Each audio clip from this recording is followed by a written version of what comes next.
Hey everyone, it's me, Mr. Beaks, and I'm back with another video. It's been a while since I've posted, and there's a logical explanation. My program that was making me doing screen recorders on my computer just wasn't working right, so I had to get a new one. But I've got one, and now I'm ready to make a new video. Let's get right to it. So I am a huge fan of the Marvel movies, so much that I can't even pick a favorite. They're so good, and most of them are amazing, and I've seen almost all of them.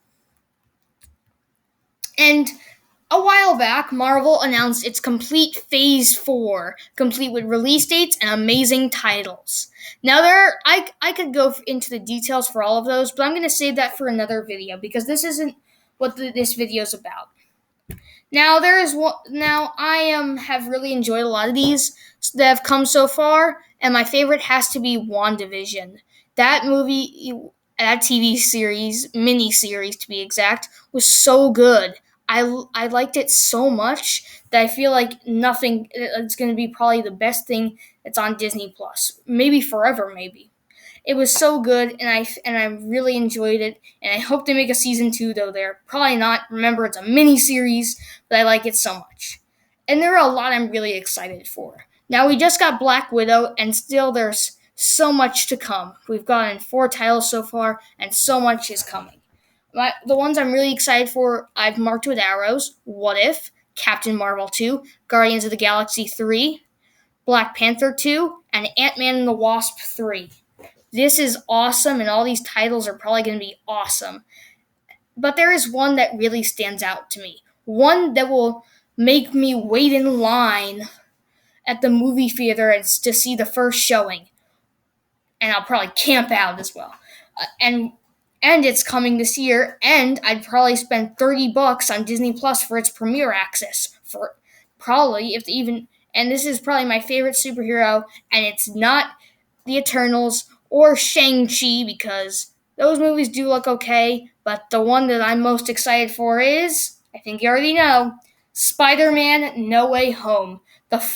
Maybe we don't, probably not, but maybe the final Spider-Man movie to star Tom Holland. I'm very excited for it. It probably isn't the last one, but it might be.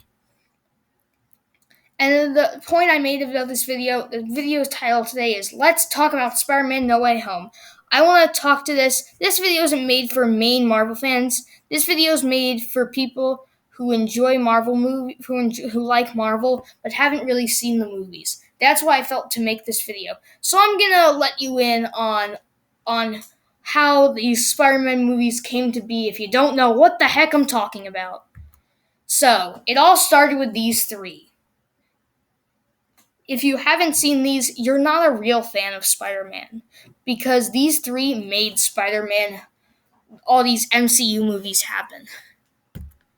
Now, this isn't the big MCU. It came way before it. This was made by Sony. Sony asked, "Hey Marvel, can I have the rights to some of your movies?" And Marvel said, "Sure, you can make movies with almost all our superheroes, just not the really big ones. Besides Spider-Man and X-Men, which are big ones, you can just have all the lame ones along with those 2. Okay, we're gonna try our best even though we don't know what we're doing. Okay." And that's not what really happened. I know, it's just an exaggeration.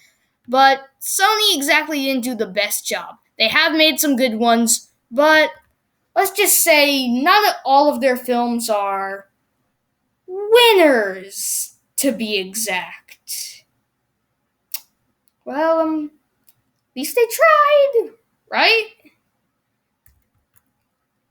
But I really ended up enjoying the 3 original Spider-Man movies. They were classics and probably some of the 2000s best movies. They're really good.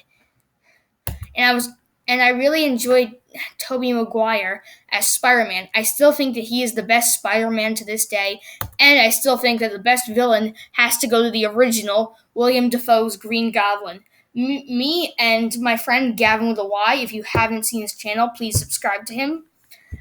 We both agree that he is probably one of the best villains in the entire Marvel film timeline ever.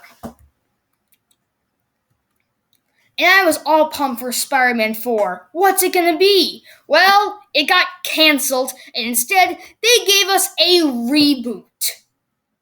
Why?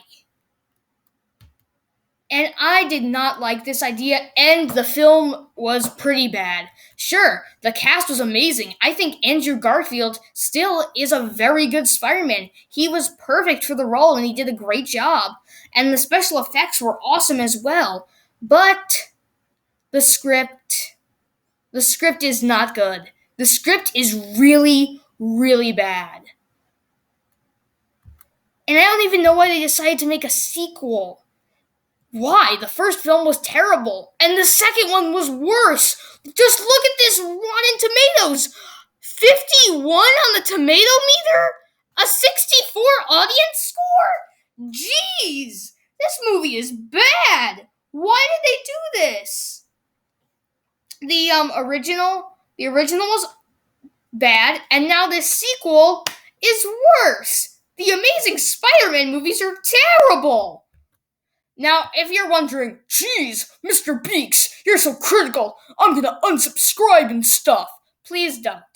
I know I've been critical in the past with Legend of Zelda Skyward Sword HD, Forky, and the whole of Toy Story 4, and Sonic and the Secret Rings. I just didn't like them. I have a right to say, I think this was not a good idea, and I don't know why you made this.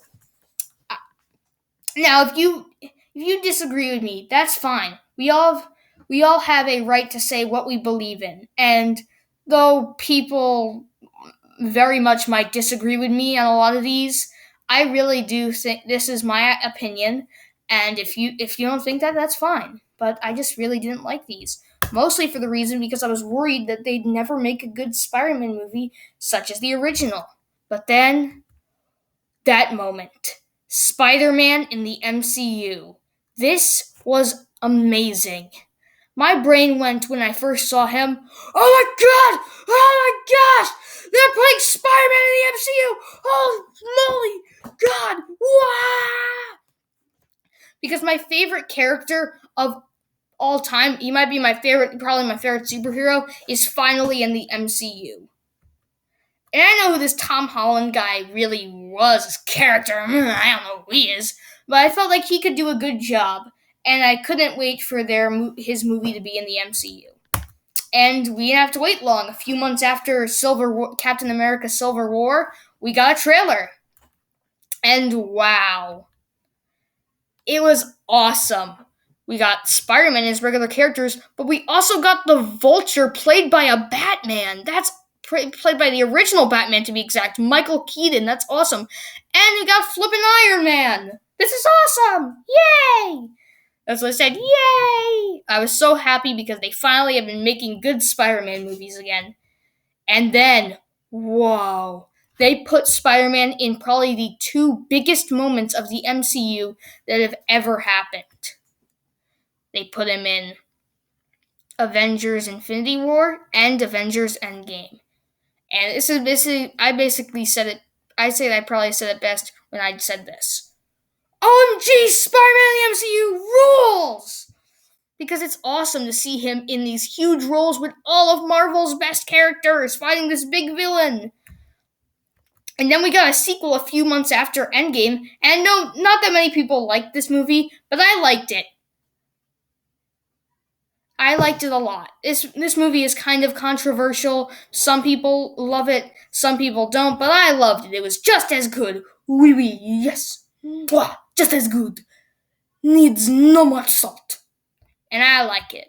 This baby is smiling because he thinks that this is good. I don't actually know that. Just a photo I found on Google.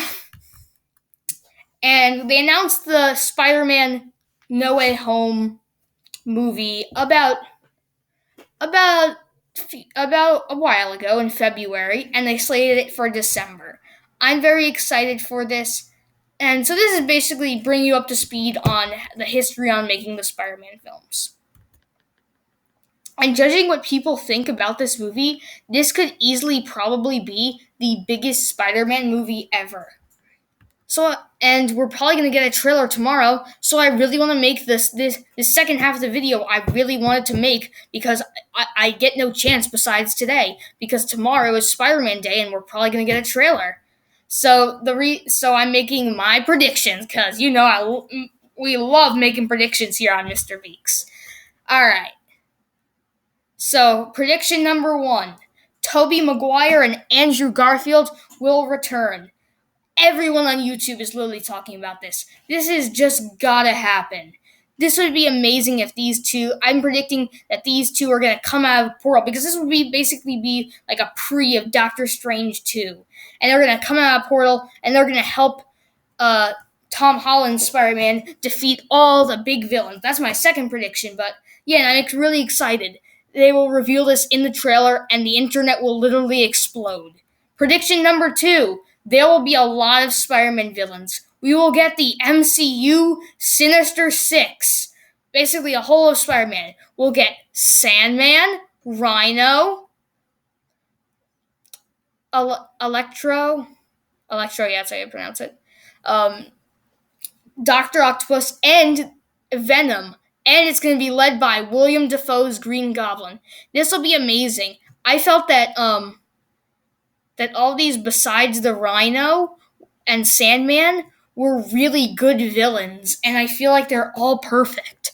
And we already know that Electro and Dr. Octopus are going to be in the movie, which is amazing. And if they add all of these, this will be awesome. A Sinister Six in the MCU. And if they put the original Green Goblin, me and Gavin with a Y will flip out, be like, wow! Yes! Yes! This would be awesome. Number 3, Spider-Man goes to jail. We're pretty sure if you haven't seen the ending of Spider-Man Far From Home, skip this video, just exit out right now because I'm going to bring a spoiler. If you know, in the post-credit scene, the original J. Jonah Jameson comes, which is amazing. That was really awesome. That was a big surprise. I was flipping out in the theater. And he shows a video that Mysterio, who's the bad guy in that movie, pretends to be like, oh, Spider-Man's attacking me. Oh no. And it's like, Spider, and with weaponized Stark drones, he's taken over. And he used fake voicing and be like, hey, Spider-Man, you're gonna kill all these people, but just after me. Why are you still gonna do this? And he's like, I don't care. Murder them all. Murder them. And that's insane because Spider-Man would never do it. And he reveals Spider-Man is Peter Parker. And at the end, you hear Spider-Man go, what the? I can't say curse words on this channel, so I'm just bleeping it. I'm just not saying the curse word. I just went, because I don't say curse words on my channel. I don't like using them. So I'm saying that Spider-Man is going to go to jail, and that will be pretty sad. He's going to get beaten up by the other prisoners, but he will escape. Number 4, 1 or 2 Avengers make an appearance. Now, number 1, it's pretty much obvious that we're going to see Doctor Strange and Matt Murdock, even though that's not really an Avenger. We're going to see the Matt Murdock, Charlie Cox's Matt Murdock. Marvel, it's very funny. They're trying to hide it, but it's so obvious. And I think we're going to get another Avenger, and I think it'll be Black Panther. I think it would be awesome to see Chadwick Boseman reprise the role one last time. That would be awesome. It would be so, so good. And I will be so happy if that happens. Alright. Prediction number 5. Somebody that fans will love will die. And this will be very sad because both of them. 1, Tobey Maguire's Spider-Man. If that happens, I will cry. I will literally so cry because he's my favorite Spider-Man, and now he'll never be in another movie. But I think I've been talking to one of my friends lately, and he says, yeah, that probably is likely. But I think the one that's more likely is MJ. That would be so sad. Fans would be like, no, just like they did when Gwen Stacy died in Amazing Spider-Man 2, but even more because this is MCU. Yeah, so either one would make fans cry. I'd say Gwen would be killed by Green Goblin, and I think at the end, Peter Parker would sacrifice himself. We don't know which one it will be, but either one could be likely. This has been in a lot of plot leaks recently, so we don't know which one. I'm going to say either one of them would make fans sad, so we don't know which one. Next, Miles Morales will be in the movie. He'll be another fourth Spider-Man. I really love this. I loved Spider-Man Into the Spider-Verse very much. And people are saying person tweeted that, like, I forget the lady, this actress is either gonna play MJ's mom or Miles Morales' mom, and she replied with a winking emoji. We don't know which one. It's probably gonna be MJ's parents, but I really want it to be Miles Morales. I'd love for him to be in this movie. Number 7, we're going to get 2 post-credit scenes. The first will be for Doctor Strange 2. Doctor Strange in the Multiverse of Madness. This has been in plot leaks. Strange sees he sees Peter leave, and his sense is triggered that something is behind him. He sees the screams of tortured children and sees the Wanda that we saw at the end of WandaVision, who hears her children screaming, "Mom, help us!" And this will set up Doctor Strange too. She is terrified that her children are in danger, and she'll break the multiverse if it means saving him. And Doctor Strange is going to try to fix everything. And this will probably set up Doctor Strange 2. Next will be the ending one. It'll reveal that Spider-Man 4 is coming, and Spider-Man is going to work with Miles Morales. We already know that he is in the MCU because we saw the Prowler in Spider-Man Far From Home, so I'd love for him to be in another Spider-Man movie. Alright, next. The movie will be free on Disney+. This is literally the most unlikely one. It'll probably be on Premiere Access, but I'd love that. That would be amazing if we finally got that. Okay, well, those have been my predictions for Spider-Man No Way Home, and so this has been Let's Talk about Spider-Man No Way Home. The trailer's coming out tomorrow, probably, so I hope you guys enjoy. See you at the trailer reveal, okay? Bye!